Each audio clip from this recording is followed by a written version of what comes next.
حسین تلوار کو لہراتے ہوئے آئے تو آواز آ رہی تھی، یہ کون ذی وقار ہے، یہ کون شاہ سوار ہے، لباس ہے پھٹا ہوا، لخت لخت کٹا ہوا، تمام جسم نازنی چھدا ہوا کٹا ہوا، پھر بھی ہے ڈٹا ہوا، یہ نبی کا نور عین ہے، یہ بالیقین حسین ہے۔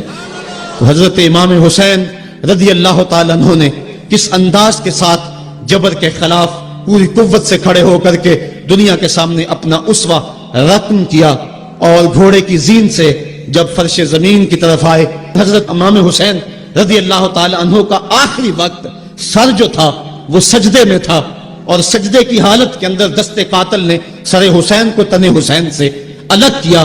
یہ دنیا کے سامنے حضرت امام نے اپنا اسوہ رکھا کہ یہی تو پیغام میں دینے آیا ہوں، یہی تو جو ہے وہ تحریر میں نے کربلا کی ریت پر اپنے خون سے رقم کرنی تھی کہ یہ سر کٹ سکتا ہے لیکن جھکے گا تو صرف اپنے مالک کی چوکٹ پہ جھکے گا، یزید کے سامنے یہ سر جھک نہیں سکتا ہے۔ تو حضرت امام حمام رضی اللہ تعالیٰ عنہ نے کربلا کے تپتے ہوئے ریگزار میں جب 72-73 لاشیں خیموں کے سامنے پڑے تھے اور اتنے زخم کلیجے پہ تھے، راوی کہتا ہے کہ جب آپ کی قمیض اتاری گئی تو 113 سوراخ اس میں تیروں کے تھے، 33 زخم نیزوں کے تھے، 34 گھاؤ تلواروں کے تھے، اتنے زخم جسم کے اندر اور جسم چور ہے زخموں سے۔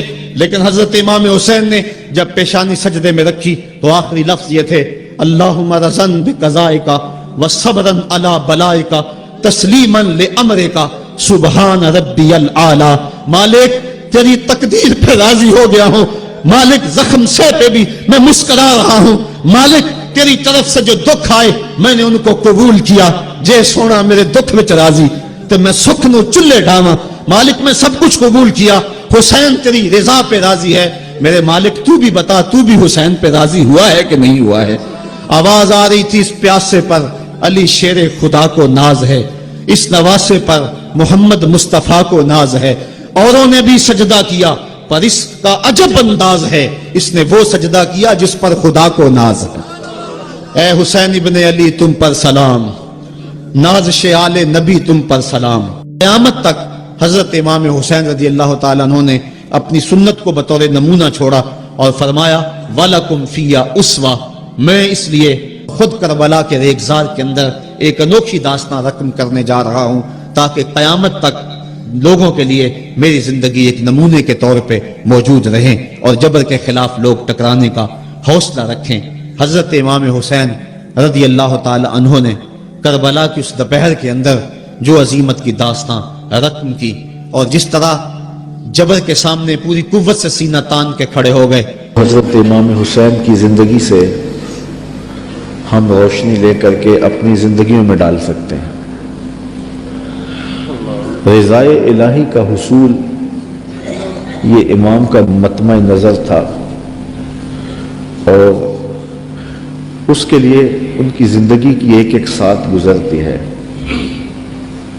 اللہ کی رضا کے لیے،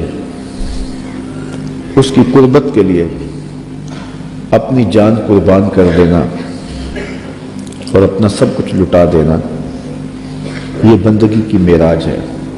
حضرت امام حسین رضی اللہ تعالی عنہ کو پہلے سے یہ معلوم تھا کہ وہ شہید کر دیے جائیں گے، آپ کے پورے خاندان کو اس بات کا علم تھا۔ حضور کی زبان سے یہ بات خاندان میں پہنچی تھی، لیکن کسی ایک نے بھی آ کے حضور سے نہیں کہا کہ حضور دعا کر دیں یہ مصیبت ٹل جائے اور کربلا میں جو مشکلات آنے والی ہیں جن کی خبر دی جا رہی ہے وہ مشکلات ان پر نہ آئیں۔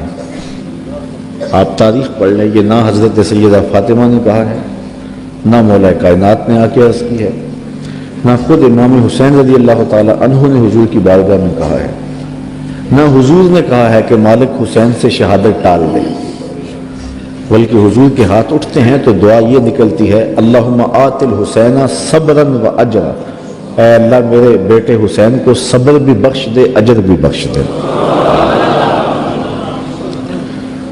تو حضور نے کیوں کہنا تھا کہ میرے بیٹے کو شہادت نہ ملے؟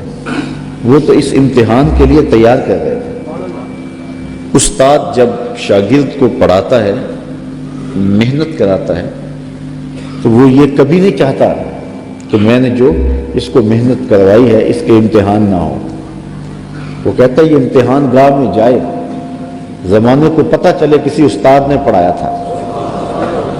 تو حضور حضرت امام حسین کے لیے دعا مانگ رہے ہیں کہ مالک اسے صبر بھی دے، اجر بھی دے. جب کربلا میں حسین پیاس کاٹے تو پھر بھی ان کی زبان پر شکایت کا لفظ نہ آئے تو لوگ کہیں واقعی پیغمبر کی زبان چوسی تھی. حضرت امام حسین واقعی حضور کے کندھوں پہ کھیلے تھے. حضور نے ایسے ہی اپنا بیٹا قرار نہیں دیا تھا. اور یہ صبر کا امتحان تھا جو حضرت امام حسین رضی اللہ تعالیٰ عنہ نے دیا. ورنہ اگر یہ چاہتے تو فرات چھلک کے آپ کے قدموں میں آ کے سلامی نہ کرتے. یہ تو حوض کوثر کے وارث کے نواسے ہیں، ایڑیاں رگڑتے تو چشمے نہ پھوٹتے. یہ تو رب کی تقدیر کو مانے بیٹھے تھے. یہ تو اس امتحان میں کامیابی کے لیے دعا گو تھے کہ مالک ہمیں استقامت نصیب کر. امام زہری کہتے ہیں کہ جب مروان کے زمانے میں حضرت امام زین العابدین کو دوبارہ گرفتار کیا گیا اور بیڑیاں پہنائی گئیں، سب سے زیادہ دکھ حضرت امام زین العابدین نے دیکھے. کھلی آنکھوں سے یہ منظر کربلا کا سارا انہوں نے دیکھا ہے. کہتے ہیں واقعہ کربلا کے بعد امام زین العابدین کبھی بھی ہنسے نہیں تھے اور کبھی ٹھنڈا پانی بھی نہیں پیا تھا. شاید پانی پینے لگتے ہوں گے تو سکینہ کی پیاس یاد آتی ہوگی.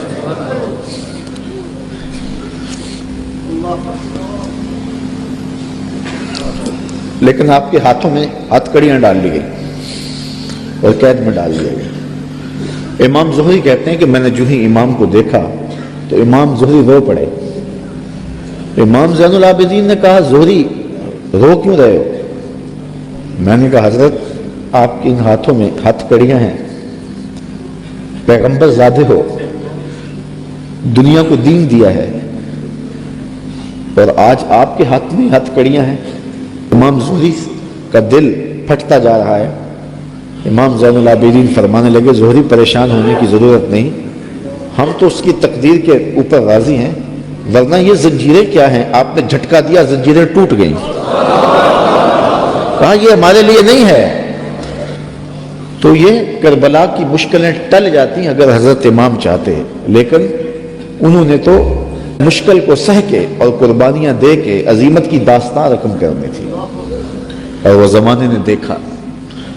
تو حضرت امام حسین رضی اللہ تعالی عنہ کی سیرت سے یہ چیز سیکھی جا سکتی ہے کہ ہم اپنے آپ کو قربانی کے لیے تیار کریں اور اپنے فکر کی، اپنی سوچ کی پرورش اس طرح کریں کہ کبھی مشکل وقت میں کھڑا ہونے کا مرحلہ آ پہنچے تو پھر ہمارے قدم ڈگمگائے نہ، پھر ہمارے پاؤں میں لرزش نہ آ جائے.